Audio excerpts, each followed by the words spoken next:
All right.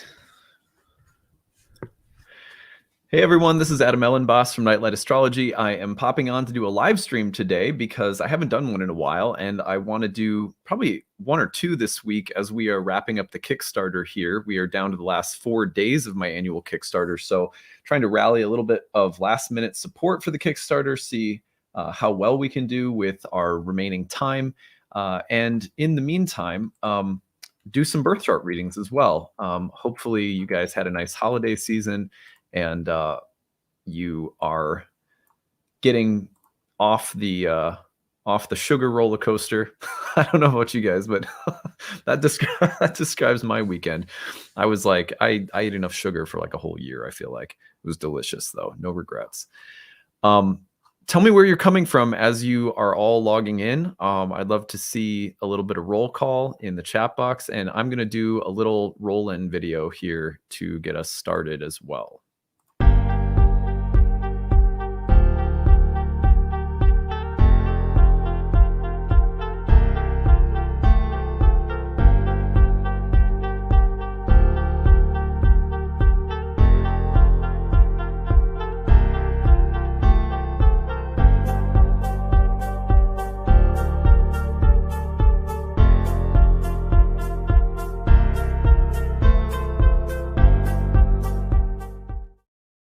All right, welcome in. So we're going to do some live readings today. I think I'm going to do 4 live chart readings, just give you a sense of maybe your biggest transit of the year. And hopefully you can pick up some tips on reading charts in the meantime, pick up some technique, which is always valuable. If you're a student of astrology, you can always learn something from seeing charts read. So hopefully this will serve a few different purposes at once. Let's see where people are coming from before we get started here. Let's see, from Boulder, Colorado, from New Jersey. Geez, let me scroll down a little bit here. From Maryland, nice to see you. Used to live in Maryland. Northern Illinois. Juliana from Chicago. Christina says, hi, Adam. Hi. From, is it Chelmsford? Chelmsford, UK. And from, looks like New Mexico, Dallas, Texas. From Vienna, Astrodate Kate. And Shelly from Salem. Karen from Baltimore. Another Maryland person in the house. That's awesome. St. Louis, Houston. Gosh. Copenhagen. That's amazing. Los Angeles. Mountains of North Carolina. Oh my gosh, awesome. Gina is vacationing in California at the moment. I hope you're enjoying that. All right, we've got a Minnesota friend in the house. That's awesome. Sam from South Africa. Oh my gosh, I'm loving it. Omaha. Yes, yeah, this is awesome. It's so cool. There's so many. I'm just like flying through all of them here. And let's see. Yeah. Oh, look, from Okotoks, Canada. That's interesting. Never heard of that before. Michigan, Ontario. Oh my gosh, Delaware. Whoops. Yeah, cool. Well, welcome in everybody. Nice to see where everybody's coming from. I love doing roll call and just seeing, like, it's interesting how people just find this on YouTube somehow. You make it, you put it out there. I remember when I first started the channel, I was like, well, who will watch this? Well, someone from Ontario, apparently, so it's pretty neat to see that. So like I said, today I'm going to try to read probably 4 birth charts and give you a sense of your biggest transit of 2023. If you are new to the channel, welcome in. Always appreciate your like and subscribe. If you're watching this later as well, like and subscribe. It helps the channel to grow. Drop some comments in the comment section. The live transcript of the original live chat you should be able to bring up and take a look at as well if you're watching this after it's been recorded. If you ever want to know when I'm going live, when you subscribe, click on the notification bell for updates. That should let you know when I'm going live. You can find transcripts of any of my daily talks on my website, which is nightlightastrology.com. And of course, the big news is that we have just 4 days left in my annual Kickstarter, trying to reach our goal of 1,608 backers supporting this channel. by New Year's Eve. So just a few days left. Right now, we are almost at 1,000. Generally speaking, the last week is when we get the biggest gains of subscribers. People always sort of wait till the end, which is fine. We appreciate the support whenever it comes in. A huge thank you to the almost 1,000 subscribers who have pitched in and donated to support this channel, my staff, and all of the cool projects that we have. Really deeply appreciate it. There is still time to donate, 4 days, and we still need a lot of help. If you haven't donated already, I hope you will consider donating. And here is I'm going to give you the link to the Kickstarter so that you can visit it. It's I'm going to put it into the live stream right now. Oops, here we go. So you'll find the link in the live stream. You can also, if you go to my website, which is nightlightastrology.com, you can find the Kickstarter link on the website as well. You're going to link over to the website, and if you want to pitch in $5, $10, $20, it all helps. We really appreciate it. Some of our goals include the support of our staff every year. There's a whole staff of people who support me and this channel so that daily content can happen Monday through Fridays year round. There's about 4 to 6 hours that goes into every single day's production. So when you support the channel, you're supporting not only me and my work, but you're also supporting a staff of people that help me with the work. You're also supporting our big goal for 2023, which is the development of an affordable reading service so that people who otherwise couldn't afford a reading, an astrological reading, can get one. So the capital that we are raising, we're going to be using the capital from the Kickstarter to get this service launched. So when you contribute, you're also contributing to that goal, which I think is something that is going to, I hope that we're a trendsetter, in fact, just to be completely honest, because the model right now is, individual practitioners. And if you're good at what you do, you get booked out a long ways in advance. To support yourself, you have to have, sort of standard rates based on the amount of experience you have and what your peers are doing and so forth. But that means that, like, for a lot of people, my wait time is a year and my rate is not necessarily affordable. But I have hundreds and hundreds of students who are really, really talented, who need experience, and who could use an outlet like this to gain that experience, earn some money, and in the meantime, provide a more reasonable fee and a more reasonable waiting time for people. So to me, this is the kind of thing that I'm passionate about, whether it's in my astrology programs or it's this service. I think that astrology should be, like, largely accessible for people. The education should be accessible, which is why, we have all sorts of need-based tuition options for people. The content that I create should be free, and if people value it, they should pitch in during the Kickstarter. The reading service that we offer can do something similar. So if you like that kind of thing, if you believe in that kind of mission, your support goes a long way. We really appreciate it. The best thing you can pick up through the Kickstarter, and then I will stop talking about it and we will get into readings. The best thing that you can pick up, and I'm going to put the link back in. This is the link to the Kickstarter into the chat box. And then my website, where you can also find the link, is nightlightastrology.com. And the main thing that you can pick up that's of great value is 50% off any of my online training programs. So if you want to study astrology and become an astrologer, you can take my year 1 and year 2 certification programs. It's 2 years worth of study. And then we have 4 other programs as well. We have a specialized course in horary astrology. We have a course in practical training, which is called Readings and Passages. That's all about working with live clients and doing practice sessions to get better at astrology in hands-on ways, rather than just learning the theory, but actually practicing in group settings. Then we have a Roots and Spheres program, which is about the pairing of herbal medicine with astrology, and then the masterclass series, which is for more advanced students. So you can get any of the programs 50% off, and when you pair them together, if you bundle 2 classes, 3 classes, 4 classes, you save. If you get the 4-class pass, you save the most. You can use those vouchers through the Kickstarter whenever you want. So if you want to use 1 or 2 programs in 2023 and then 1 or 2 more in the following 2 years. They never expire. You can use them whenever you want. You could gift one of them to someone. So it's a really good deal, a good way to save, and a good way to contribute to some really awesome projects that we're doing. So can we get to, can we get 600 more backers in 4 days? I don't know. It's a tall order. We have done it before. I think we still can. If you love this channel, if it gives something good to you, if this is something that contributes positively to your life and you can spare $5, $10, when you stack those up with 400 or 500 more people who watch this channel out of 50,000 plus people who watch this channel, it really does go a very long way. So we really appreciate it.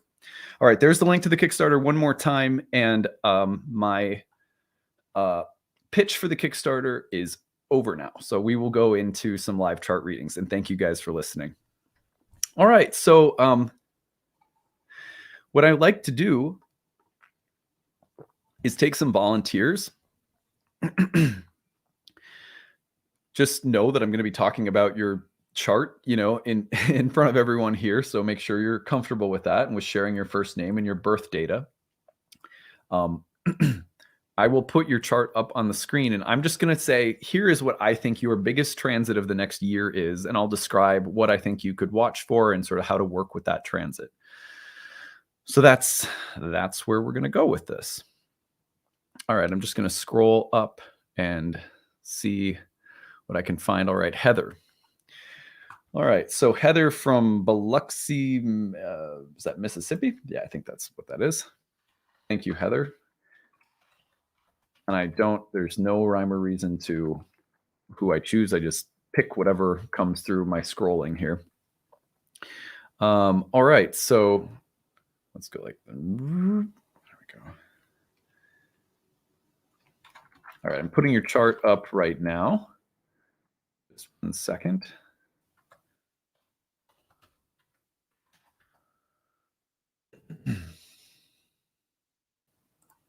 So I use whole sign houses in case people are wondering. And I'm going to give you guys some tips for reading charts and the way that I would basically, I'll just take you through how I'm looking at the chart and how I'm formulating the reading that I give, so that it is hopefully useful to you as students of astrology if you're not getting your chart read. All right, let's see here. Okay. All right, Heather, here we go. So I have your birth chart up on the screen. It is November 4th, 1979, 7:41 p.m. in Biloxi, Mississippi. All right, now what I'm going to do is, and let me take this off. Here we go. All right. So you can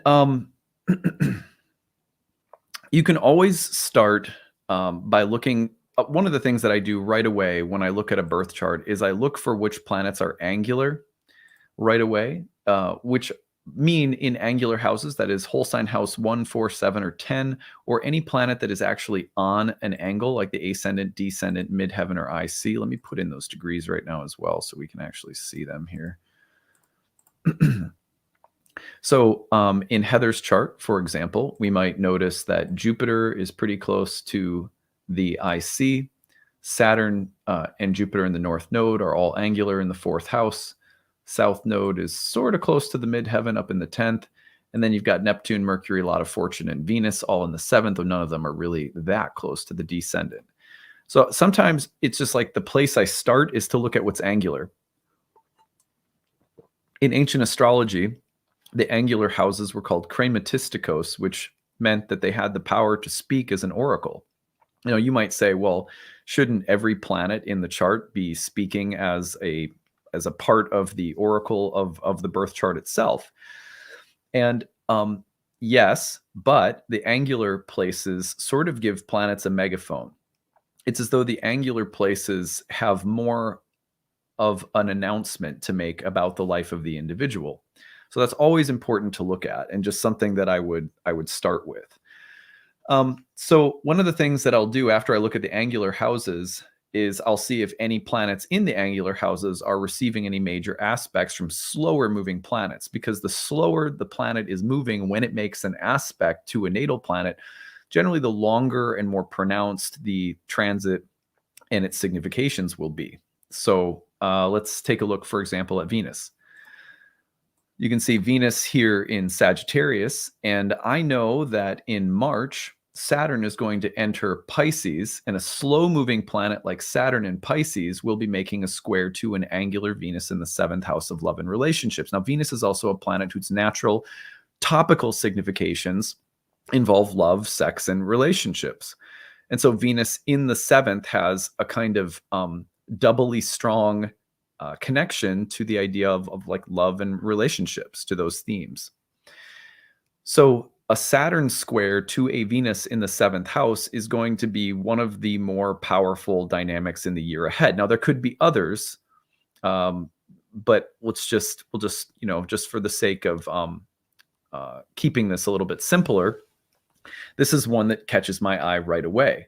It catches my eye again because Venus is angular. Venus is in a house that resembles some of the same topics that Venus naturally resembles as a planet. So you have a little bit of house and planet correlation there. In ancient astrology, Libra was not conflated with the 7th house as it is in modern astrology. So there were not sign house conflations, meaning that the meanings of the houses were not based on the meaning of the signs in order, with Aries in the 1st and Taurus in the 2nd, all the way around the wheel.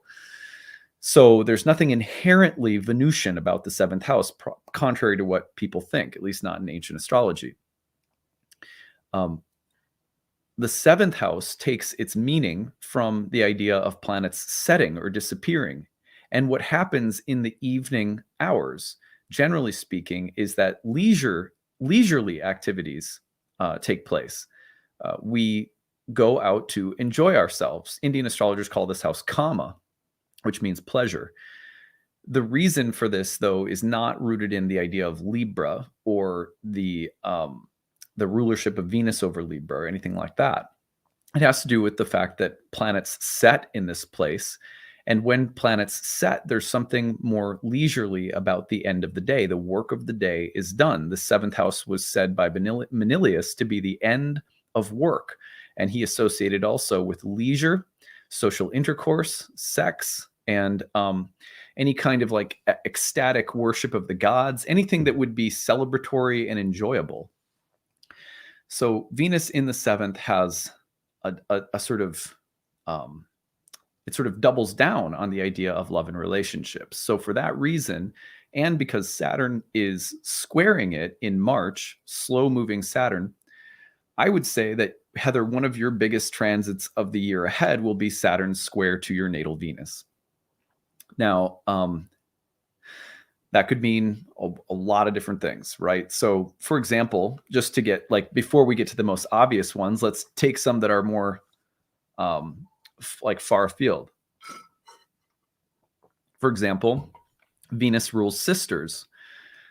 Place Venus in the 7th house, and it could be that a sister is getting married. It could be that a sister is getting divorced, or it could be that there is a significant legacy or reputation defining event for a sister or for a close girlfriend. Because Saturn in the 10th squaring Venus in the 7th could refer to a woman or a female that you are close with, among other things, but that's one distinct possibility. Now, the most basic would be something to do with your own love life. So, for example, Saturn enters the 10th and starts changing your public reputation, responsibilities, duties, and sense of where your life is heading insofar as you are a socially conditioned being. It does so by affecting Venus in the 7th house. So sometimes people get married or people get divorced. People get married when such a transit happens, and it adds the aura of being taken and committed. I'm no longer on the market, right? And now I'm in a committed relationship. On the other hand, you have the exact same kinds of Saturn Venus themes when people say, oh, my reputation is permanently being altered. And it's being altered because I'm I'm leaving a relationship, and now I'm back on the market, so to speak. So those would be two of the most obvious, would be a change of status, something that is affecting the direction your life is taking insofar as you are someone who has a social reputation, a social identity, and that identity is changing because of something changing in an intimate relationship. Okay, so that would be like probably the most textbook and consistent thing that I would see if you were my client coming in and I was looking at this in advance of talking to you. I'd be like, well, that's probably what we're going to be talking about. This could also be, though, that you're getting more serious, like you're just meeting someone, but you're getting more serious. Maybe you're not getting married, but maybe it's just like, oh wow, I'm dating someone and I'm getting more committed.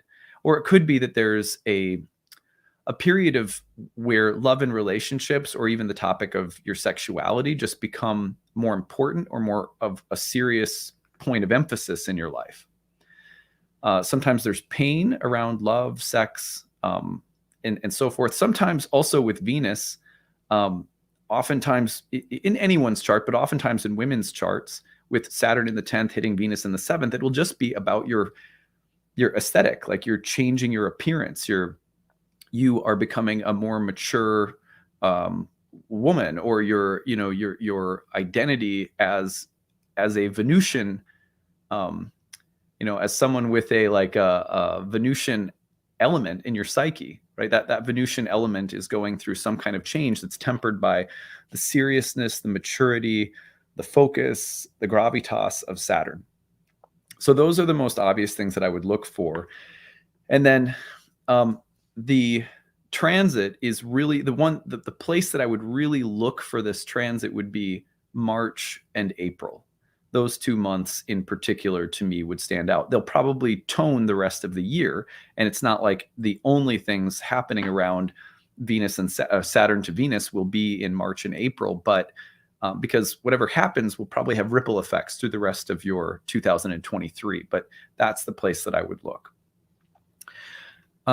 So Heather, thank you. And she says, thank you in return. That's great. Does that ring a bell at all, Heather? Does that make any sense to you? If you want to elaborate any more, we'd love to hear anything else you have to say. It's always valuable to hear, people share if they are up for it. So go ahead and do that if you want to. In the meantime, I'll get someone else's chart kind of queued up.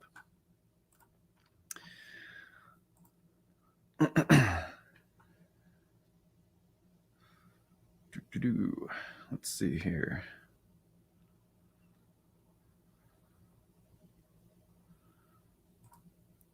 Okay, Lakitra, is that how I say your name? Lakitra or Lakitra? I'm not sure. All right.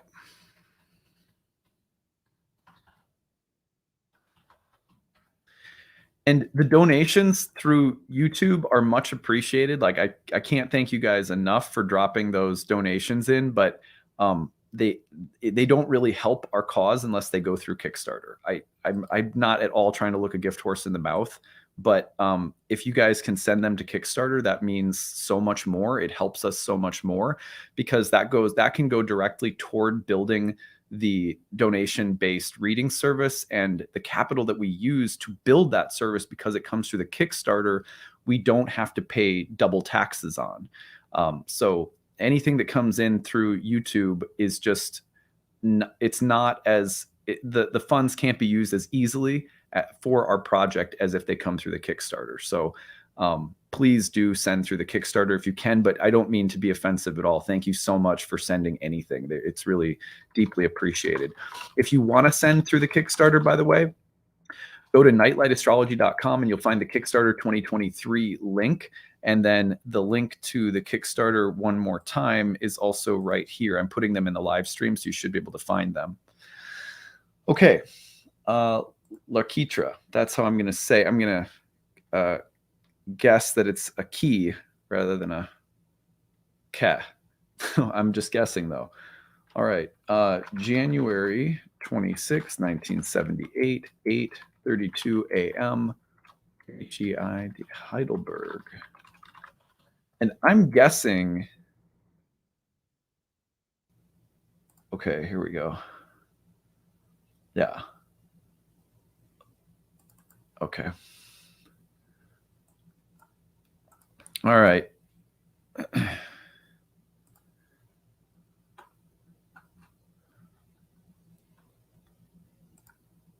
Here we go. All right, sorry, it's taking me just a second to get this up.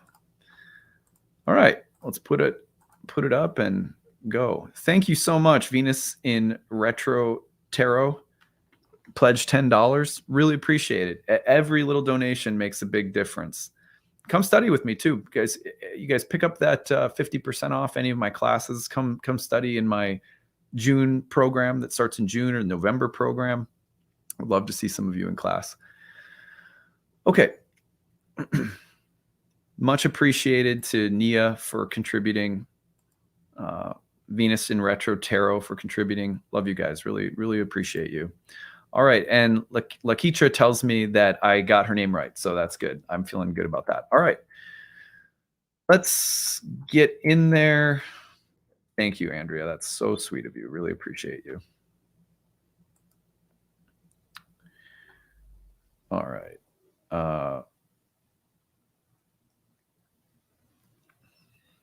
Okay, so here is the chart on the screen for Lakitra, and I'm going to do the same thing. First, I'm going to look at angular planets and see what's going on in the angles. So we have a Sun-Venus conjunction in Aquarius. You're like really close to I think it's Oprah that has that Kazemi of Venus and the Sun in Aquarius.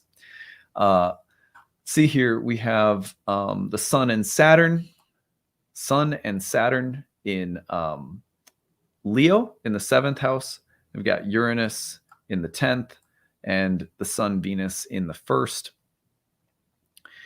So those are the angular planets, and I always look at those kind of first and see what's going on there. Of course, one of the big things happening in the angles of your birth chart, Lakitra, is you have Pluto entering the 1st house over the next couple of years, starting again like Saturn in March of 2023. Now, to me, one of the things that's really interesting about that is that as Pluto is entering your 1st house into Aquarius, starting in March, but stretching into the end of 2024, it will be going back and forth in an opposition to your natal Mars in Cancer in the 6th, who's retrograde and in the sign of its fall. It's kind of a challenging place for Mars. And then it will be simultaneously entering your 1st house, starting to move into a conjunction with your Sun. So to me, this is the one that I would, if you were my client, you're coming in, I would be like, all right, this is what we're talking about for sure. How could you not talk about this one, right? This is huge. So here's a few things to think about. We have Mars is in the 6th house retrograde in its fall in Cancer. So a couple of topics come to mind. Mars is the ruler of your south node in the 3rd house. It's in the sign of Cancer, which is often associated with home and family. It's also ruled by the moon, who is conjoined with Saturn in the 7th house. So you have a few different options. One is going to be any kind of drama. Like, unfortunately, let's just get the hard stuff out of the way, right? So it'd be like any kind of drama related to family members, maybe specifically siblings, with Mars also ruling the 3rd house. But any kind of family drama. That could be specifically like sisters with Mars in Cancer, feminine sign, or sisters and their children, or your mom with the Mars being in Cancer, the sign of the moon, and the moon being conjoined Saturn in your chart. Saturn in March, right before Pluto enters Aquarius, will also be opposing your moon and Saturn in the 7th house. So let's just make this family karma, mom karma, sister karma, mother and children karma, women's health karma, or maybe the topic of marriage and relationships. So those vulnerable places of home, family, women, sisters, mothers, children, and maybe marriage. Those topics seem to be really strongly emphasized in the next few months, if they haven't already been in the past year. Pluto's opposition to that planet is probably going to bring a meaningful and positive transformation into your life, meaning something that will make sense once you're on the other side of it. It will be a transformation that may be painful or challenging or difficult, but you will walk away from it going like, that was really meaningful. That transformed me in a very positive way. But there was death and sort of maybe some pain and suffering that went along with it. That is just standard textbook Pluto transit. Sometimes that means a death in the family, a divorce in the family. Sometimes that means, challenges in a marriage or relationship, or something happening for a family member that you have to see them through. Rarely do I see it being some kind of horror story that people never recover from, or that, like someone's going to die, or unless it's like someone who's aging and ready to die, usually you're not going to see anything that's like, I don't know, people get more scared of Pluto, in other words, than they need to. You're going to see some level of transformation, death and rebirth, that you'll feel like, wow, I needed that, but that was hard by the time it's over. But it will be not something that usually will like wreck your whole life, right? I mean, sometimes it can wreck your life for like a couple months or a year, where things feel like, oh my God, this wrecking ball has come through my life. But it's usually temporary. And the best part about Pluto is that on the flip side of a Pluto transit, you feel like you've been empowered, you feel renewed, and you feel stronger and somehow more vital. It's it's the equivalent of like the day when you wake up from having had the flu and you have your appetite back. Like the Pluto piece of it is a bit like having the flu for a little bit. It's never quite as bad as people think it's going to be, in my experience, although sometimes it can be really bad, but most of the time it's not.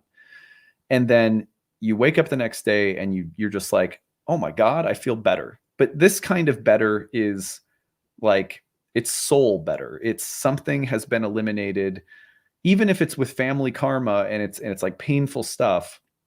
You feel reborn, and there's a feeling of being healthy and whole again that often comes with a transit like this. But it's a pretty intense, deep level of release and catharsis that's going to come with an opposition to Mars in the 6th house. Oftentimes, because Pluto's also moving into your 1st house, I would tell you to be a little bit cautious about your health, or the idea of women's health in general. So, health of mother, health of sister, things like, sometimes people will go through something like, dealing with ovarian cysts or something like that.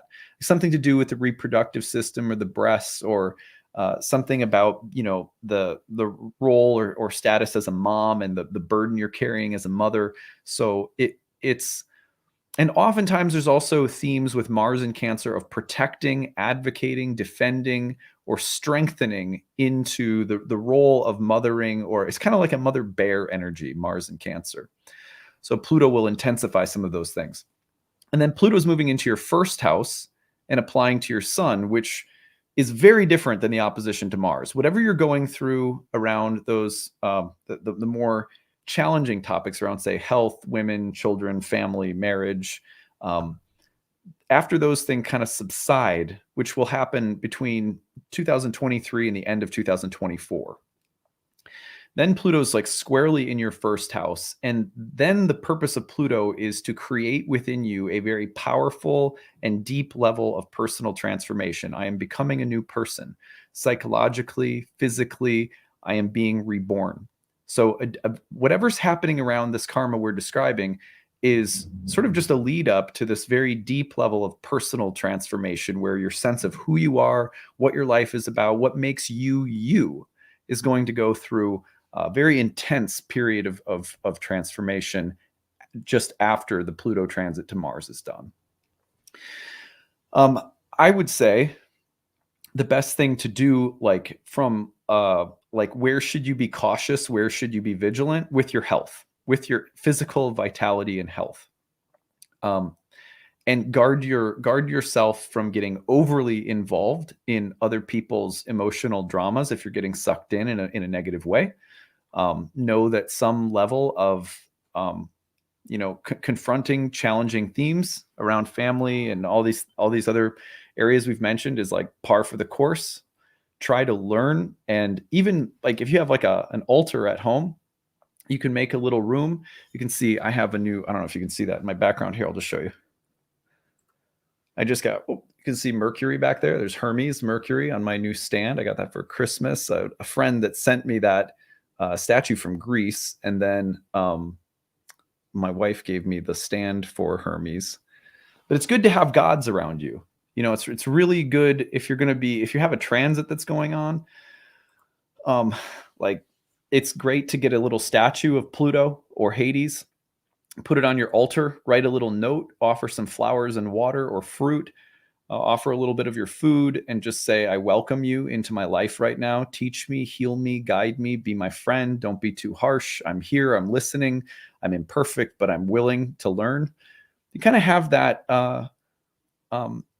If you have that mentality, my experience is that it makes a huge, huge difference in how the transit plays out. So that's what I would recommend always for Pluto. Welcome Pluto in, be kind, be hospitable, don't be afraid. All right, that's what I've got. And I hope that was useful. So, Lakitra, tell me if that landed or what comes up. If you'd like to share anything, I'd be happy to see your thoughts after looking at your chart there.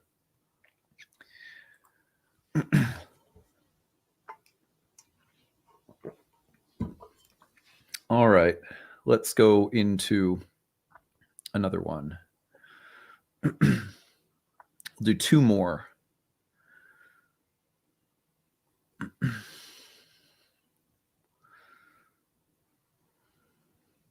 All right, we got Sarah. Sarah Metlin. Looks like Sarah's a mom from the picture.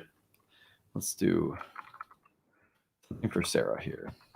June 16th, got a Gemini in the house. Trouble. No, I'm just kidding.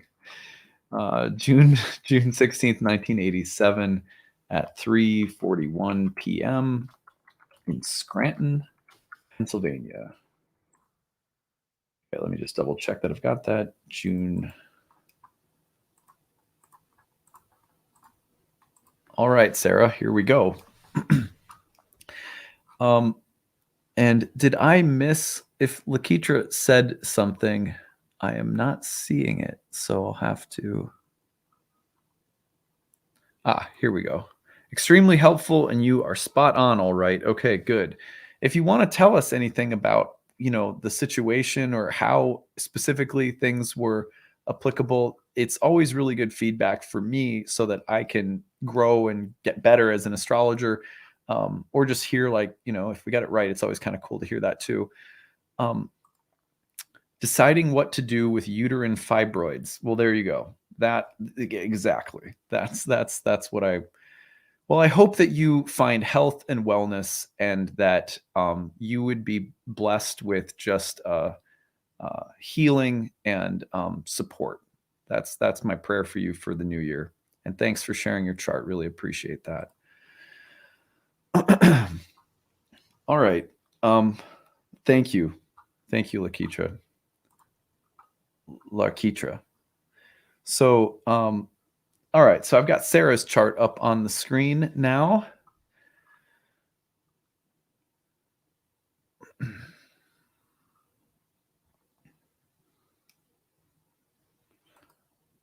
Yeah, you bet. You bet.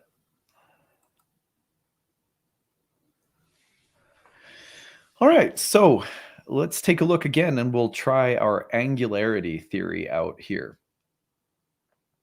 So we have Mercury and Mars in Cancer, along with a lot of fortune in the angular 10th. We have Jupiter return year in the 7th, with Jupiter hugging the descendant. That's a pretty powerful one. We also have Neptune in the 4th, and south node in the first. So the most angular here and probably the most potent is going to be Jupiter at the descendant, or this Mercury-Mars conjunction in Cancer. But you know what? That's not what I'm interested in. Not as much anyway, as I am interested in two things. One is the fact that I also like to look at the luminaries. So you always want to see if there are any major aspects approaching for the sun or moon.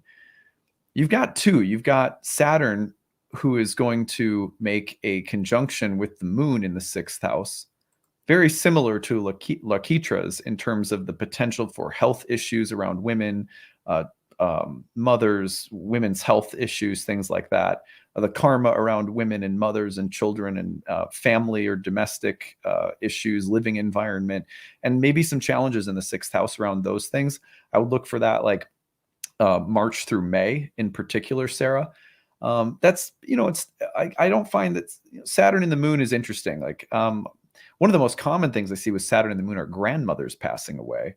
But regardless, so maybe some karma around like moon stuff coming up March to May.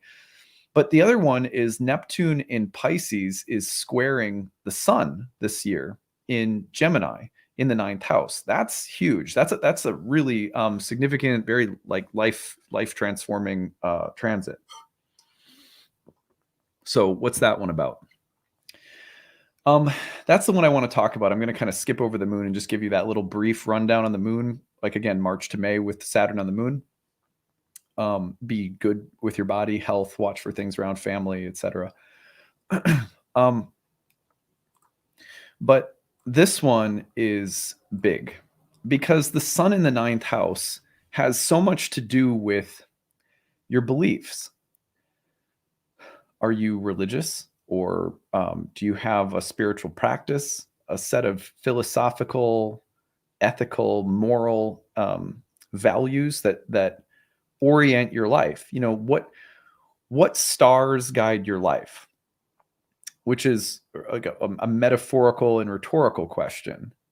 The stars that guide your life are astrology for me, right? Astrology to a certain extent, yoga, Eastern philosophy, psychedelics, contemplative Christian mysticism, reading and learning, and poetry. And, so everyone has a different compass. And some people, live their life with a really strong sense of needing to invest into the things they learn, the spiritual or religious practices they have, their convictions play a really big role. Usually that's people with 9th houses or prominent 9th houses. It can also be that people in the 9th house are just lifelong learners or students or teachers, or that they pursue higher education in one form or another. Or sometimes it's that people live abroad, or they travel a lot, or there's some theme of like foreign or international places or foreign countries, things like that. So the sun in the 9th house would suggest that this area of life is really important for you and shapes or defines something of your sense of life, mission, and purpose. That's what the sun is sort of all about. Now, when you were born, the sun was opposite Uranus and Saturn in the 3rd house, which means for most people, the way I would see that playing out is that there's going to be an ongoing theme of needing to break free from any kind of rigid or dogmatic forms of belief, like dogmas, doctrines, teachers or teachings, forms or structures, especially of the mind, intellect, of faith, religion, and belief, or even within disciplines, like things you study or practice, but ways of doing them that become outdated or like stuck. The need to break free from those things with insight, with a certain eccentric, experimental quality. People who are experimental scientists or researchers, or people who like to explore exotic or different places and themes and ideas. That's a Sun-Uranus opposition across the 3rd and 9th house. So that's already probably played a role in your life, I would guess, Sarah. When Neptune in the 6th starts squaring the sun and Uranus, it's as though there's a question being posed to you. And it may not be posed in just one moment, but over the course of, say, the next 2 years, but especially in 2023. And that question would be, how do your beliefs need to change in order to make room for or make sense of some kind of experience of suffering or some kind of loss or some kind of pain or grief or difficulty? Neptune in the 6th is a planet of tremendous compassion in a place of great suffering, in a place of great sacrifice, in a place of great service. And so the question of sacrifice, suffering, and service, hard work, labor, and frustration, sickness, disease, and loss, conflict, frustration, but also the things that you care very deeply about and are willing to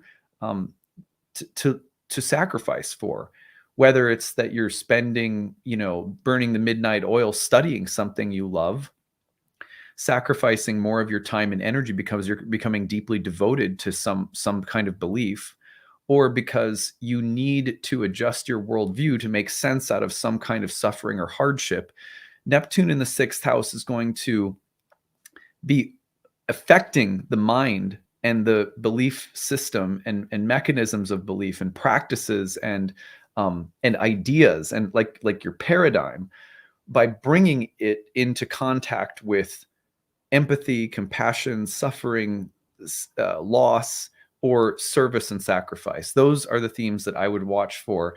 And that could affect your work. It could affect what you're doing for a living or how you're doing it. It could have a role. It could play a role in terms of,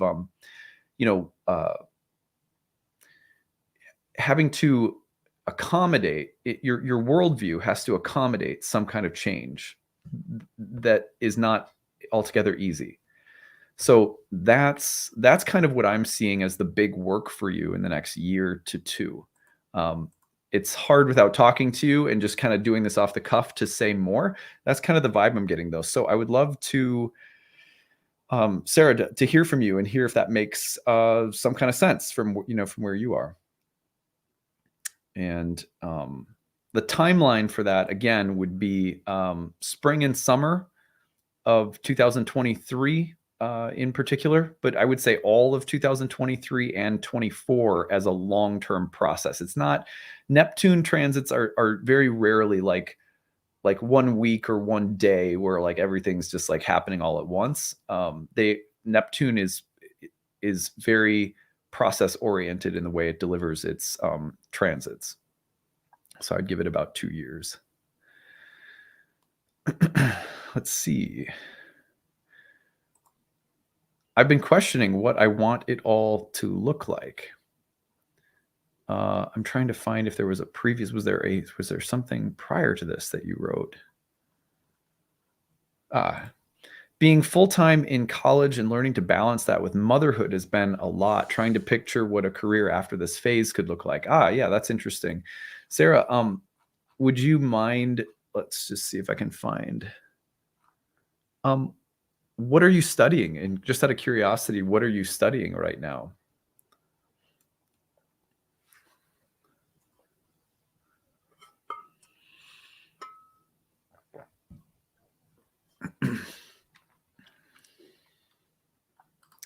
By the way, the Kickstarter, here it is again in the live stream. And you can also find it on my website, nightlightastrology.com. You can find the Kickstarter link at the top of my website. Music, performance, and technology. Yeah, totally. See, I think from the standpoint of what you just shared with me, it strikes me as like, well, yeah, okay. So for example, Neptune in the 6th house squaring that Sun-Uranus opposition, the need or desire to do things that are creative and expressive and experimental, to be active and sort of alive intellectually and creatively. But then 6th house Neptune with Saturn in the same sign, and your moon is in that sign, but I'm having to sacrifice because I'm a mom, like I'm the maternal sacrifice is calling into question my sense of life purpose and the need that I have, especially as a Sun Uranus opposition native, to be free, in mind or spirit. So it might be just that, like a Neptune Sun transit, it's pretty common that it'll just give you this feeling like, where am I going? What am I doing? There's a kind of a sense of trying to navigate your ship through the fog, and you can't see the star that's supposed to guide you and tell you where to go. But just allowing it to unfold one step at a time, not trying to be too controlling of where you're going or how you're going to get there. Just taking the next step forward, kind of moving through the mist, trying to find your intuition in the process, and understanding that a certain level of sacrifice and like meaningful suffering is a part of Neptune in the 6th squaring the sun. But also, you don't want to become a martyr. You don't want to be someone who loses themselves or their own spirit, and the calling of that spirit. So, I think that's, oh gosh, I can't even count the number of times where you'll see, a new mom dealing with a transit to her son right after having a child. Like, you've birthed this creative thing. You've had this creative movement in your life. You've gone through this massive creative process, but, and now you're a new person, but you also have to make sure you retain some sense of individual calling. And I think that's just really hard to balance, for a lot of moms. So it doesn't surprise me that you have some of that happening, like right as Neptune's hitting the sun.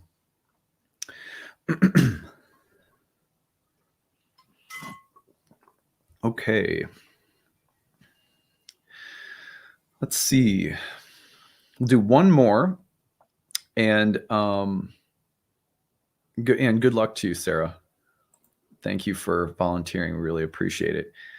So don't forget, before I do this final reading, I hope that this has been useful for you, that you're getting something good out of it from the standpoint of learning to read charts, being students of astrology, and so forth. Let's see. Have we gotten any donations in while we've been doing this? We'll just take a look. Oh my gosh. Yes, we have. We've gotten like 12 or 13. That's amazing. Thank you, guys. Thank you so much. I'm going to put the link one more time in. We could really use the support. Maybe we can get past 1,000 today, 7 more, and we get to 1,000. Every donation helps. Remember, 50% off all of my classes, 75% if you bundle 4 of them together. And most of the time, just so you know, when people finish my 1-year program, the retention of students that we have taking year 2, horary, all the rest of the programs is extremely high. So it's like the threshold is, people take the year 1 class and then they're hooked. Well, if you take the year 1 class, and you've bundled it together, you can spread it out over however long you want. They don't expire, so you can renew them whenever you want, and you're going to have saved a ton of money. I can just tell you right now, if you're thinking of taking the first year course, the retention rate we have is like 70% of the students who take year 1 take year 2. About the same amount that take year 2 take the rest of our courses. So they're great courses. We have a whole team of people who pour a ton of love and heart into those programs. So all I can tell you is check them out, sign up, use the bundle discount. You won't regret it. You can always gift one of those to someone too, by the way. They are transferable. Here is the Kickstarter link one more time. And then if you want, you can find the link to the Kickstarter on the website, which is nightlightastrology.com. Right. Well, let's do one last reading for the day. And thank you to everyone. I've had a bunch of people telling me in the chat box that they've donated. Really appreciate you guys. All right. Well, we're going to go with Astrology Lover. I liked that name. Looks like you have an avatar for a picture. I did that app the other day myself. It was pretty comical. All right. Astrology Lover, May 14th, 1979 at 11:22 a.m. in Aden, Yemen. Okay.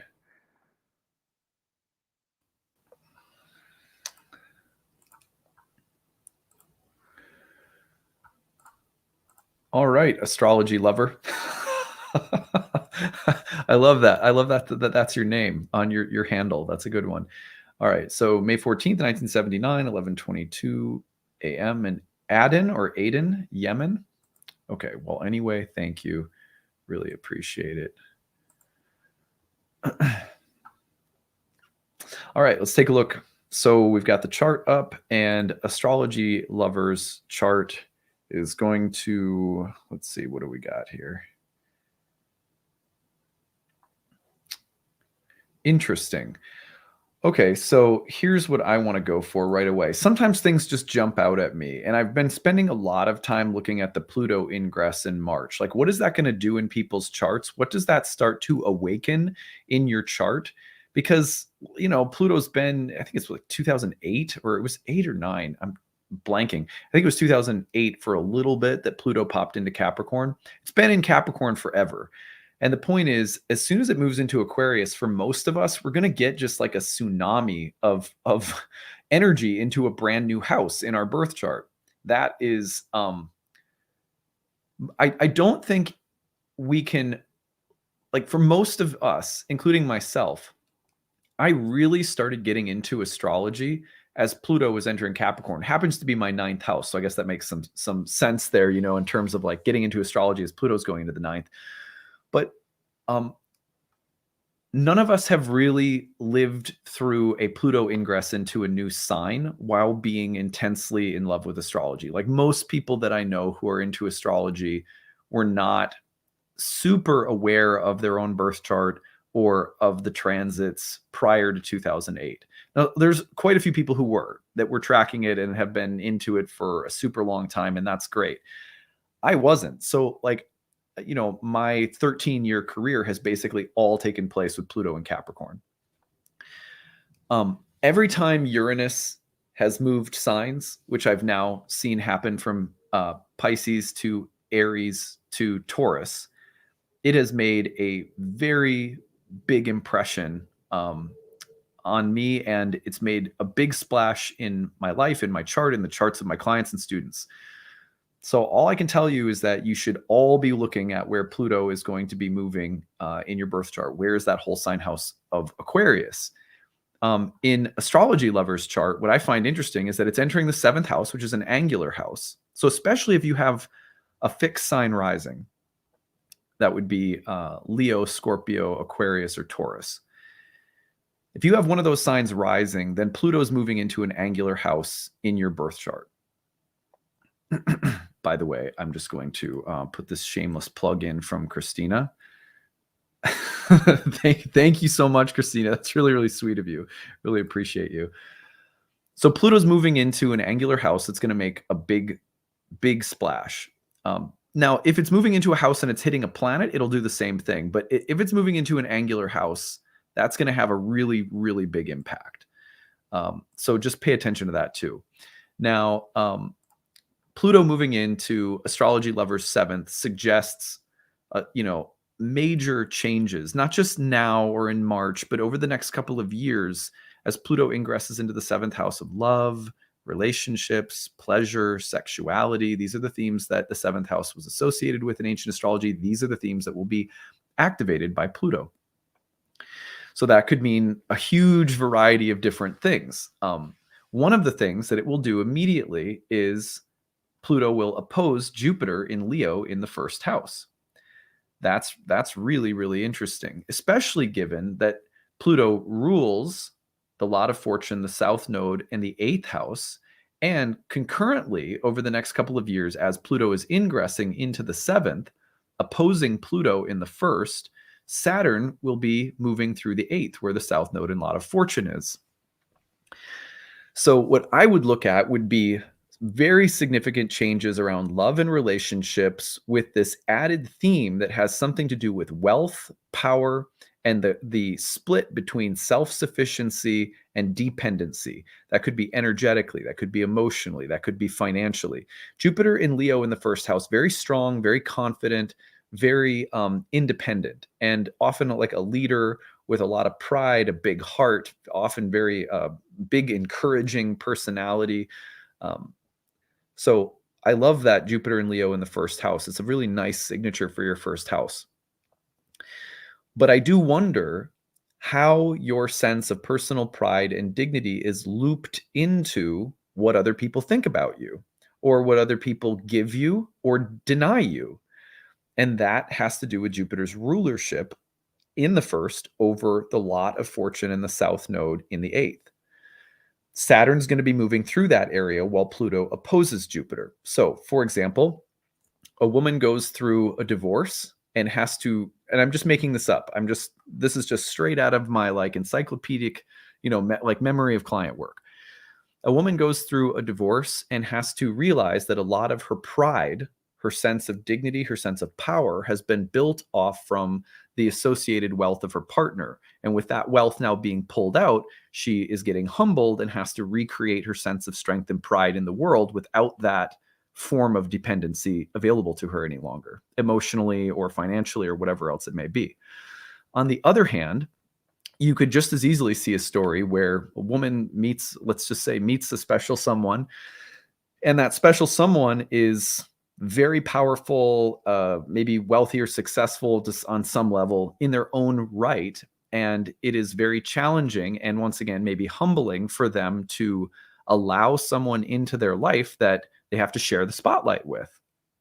These are the two things that I would say instantly come to mind and would be like, okay, I've seen this play out before when Saturn entered Aquarius and opposed people's Leo planets in the first house. Do you know what I mean?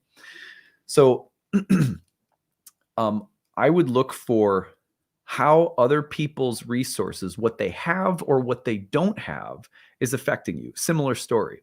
Someone meets someone and you fall in love with them and they are profoundly interesting to you and a good soul, but not very wealthy, not very prestigious. They don't have a lot. Maybe for some Jupiter in Leo women with a bunch of Taurus energy up in the 10th house and a flashy moon Neptune in the 5th, maybe you like the high life, but maybe you're meeting someone who's like a corner street performing saxophone player who has a PhD but is out of a job but is wildly attractive to you. Do you know what I mean? So I'm just making this up, of course. Sorry if it's like super it's not has anything to do with what's going on in your life, but you get the idea. There's a story and it has to do with your sense of identity and how you relate to power, privilege, wealth, importance, what your ego is built on, and all the healthiest ways and maybe some of the unhealthy ways, and how that ego structure is being challenged by someone you're meeting and what they give you or what they can't give you, or what they're taking away from you. Or if you're in a relationship, it could be about the balance of power or something like that. Anyway, this is what I would look. These are the kinds of themes or stories that I would be watching for over the next couple of years, say 2023 through 2025, as Pluto enters your 7th, opposes Jupiter, and Saturn is working through the 8th place, which Jupiter also rules, if that makes sense. Astrology Lover, let's see what you have to say because I would really like to hear it. Astrology Lover says, that's exactly what happened to me. Got divorced and remarried again to a man 20 years older than me. He is poor, but I got my independence after my marriage. Well, that's interesting. So that's already happened. Well, when did that happen? How recently was that? I'm just curious. And so you're with someone 20 years older than you now. How long have you been together? I would just be curious to hear a little bit more. You don't have to share, by the way, it's not required. But yeah, that's incredible that the story sort of matches. And what I would look for, if that's something that's happened sort of, okay, so that was 15 years ago. Okay, well then, not to be like foreboding, but I would wonder about if you've already encountered a pattern like that in the past, right? Like one of the things that was happening roughly 15 years ago is Saturn was in Leo in your first house. So that would have been activating some of the same dynamics, different planet, but similar places. So one of the things that I would look at would be, sometimes there's layers to the onion. So you've already gone through something like this 15 years ago. it's very possible that something like that is going to recur, or that some of those themes might come up again in your current relationship. Maybe it'll be easier to work through them this time, than it was 15 years ago. Do you see what I mean? But I would look at similar kinds of dynamics around your relationship. But coming now with a lot more age, maturity, having been through them before, they'll look differently. That they will really look differently. So yeah, so that's what I've got for you. Thank you so much, Astrology Lover. That was really interesting. Well, that's what I have for today, everybody. I hope this was positive. I hope that you got something good out of it. I'd love to hear what you learned. Like, anyone have any reflections they want to share in the chat? What did you learn or pick up on? What was new? What is something you'll take away from today's readings? I'd love to just hear your reflections before we end. It's always interesting for me to hear like what you learned or what you'll take away from watching a session like this.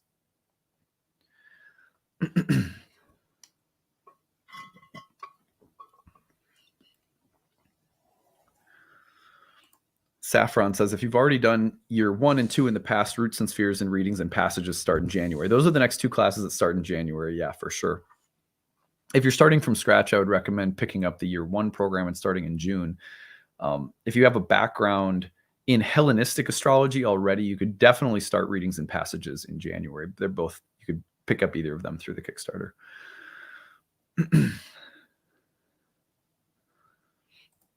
Lakitra says, I thank you for your time and your brilliance. You can use my chart anytime. Well, that's really sweet of you. Thank you. You're good at creating a story that's relatable to understand without using too much astrology jargon, which is really important when you're talking to clients who don't know anything about astrology. See, my students will often say, should I use astrological jargon when I talk to clients or not? And the answer is always, it really depends on who your client is. If your client likes a lot of astrology, they know about their chart, they kind of speak the language because they're into it, then you should definitely use craft language because it'll be a way to connect. If they don't, then telling stories and making things really relatable without using a lot of jargon is usually more appropriate. But you have to that's why you want to start every session by saying, do you know a lot about astrology? Have you ever had a reading before? Or is it a hobby of yours? And kind of find out. Sarah says that I'm not crazy. This stuff is hard. Yeah, totally. I'm really glad to hear that you feel like supported. Sun aspects after women creating life. Yeah, because it's like, well, here's this massive creation, but then like, where do I go from here? You've opened up into this oceanic world where you're connected. The uterine ocean has like spilled open, and the amniotic ocean has spilled open. A child has come forth, and now the child and you are like intimately connected in the world. Your identity's expanded into like the universal archetype of the great mother, but then you're like, well, what the hell? I'm still like a musician, or, I still have something specific that I want to do. And I think that you'll often see Sun Neptune around, women having kids. It's just one of the big ones. Kate, I'm learning a bit of the etiquette for client interaction. Oh, that's good. Yeah, it's very different working with clients in a big setting like this, because it's half performance for an audience and half working with a client. And so it's not really what a client session looks like, obviously, but yeah. Let the chart come alive, especially with the native. Yeah, that's good. It's important when you're trying to describe an archetypal combination.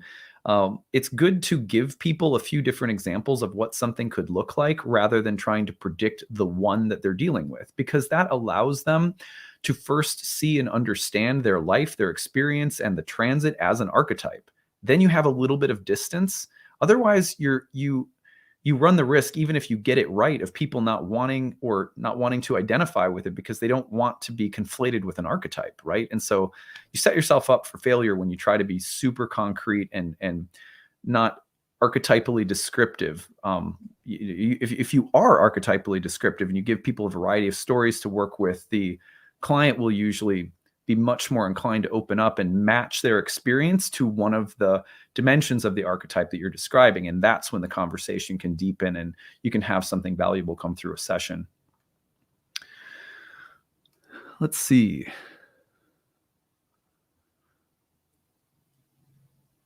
Can we find out if Charlie Bear is going to get children? I don't know what that is. Sorry.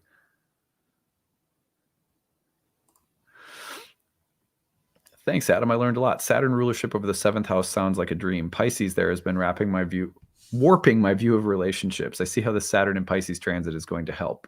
Good. Yeah. Well, I hope it is helpful. That'll be really, I think it'll be an interesting transit for us to be talking about come spring.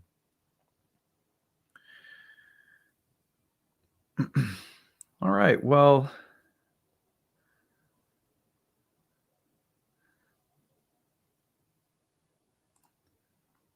I'll answer this one really quickly. Is Pluto in the 7th bad or challenging in the natal chart? No. It just, uh, Pluto is so deep and so profound, and some of the most powerful learning and growing happens through the topics of the house Pluto's in. And they're not, I really encourage people to think of Pluto as someone who, like, think of the planets as administrators of your fate, and your fate is inherently something that's there to support and help you. The more that we trust that the planets have our best interest in mind, the more that we treat them like guests in the home of our heart, the easier it is to go through the transits. It really is. It changes everything when whatever you're going through, you go like, okay, that was hard, but like, I trust you because I know that you are good. I don't see these as like things trying to mess with me, or things giving me good things or giving me bad things, So that's a really big shift that I think most people that have good relationships with astrology transits have that view in my experience. All right. Well, thanks. I really appreciate all of you guys. Last time, I'll say it, the Kickstarter. Let's see, can we get there? Can we possibly get 600 more backers by New Year's Eve? It's a long shot, but I think we can do it. The Nightlight Astrology website, nightlightastrology.com, you'll find the link at the top of the page, or the Kickstarter link in the description of this video after the live video is over, or the live chat. You'll see the link posted a bunch of times. You can go there and donate, pick up a reward, any number of videos, lectures, readings, any of my classes. It all helps, and we really appreciate everyone who's already donated. Much love to you guys. And tomorrow, I'm doing a special talk, by the way. The talk for tomorrow is on Venus's upcoming conjunction to Pluto in Capricorn, and why Venus-Pluto has so much to do with secrets and the keeping or telling of secrets. That's what we're looking at tomorrow with Venus-Pluto. All right. Hope you guys have a great rest of your day, and we will see you again tomorrow. Bye, everyone.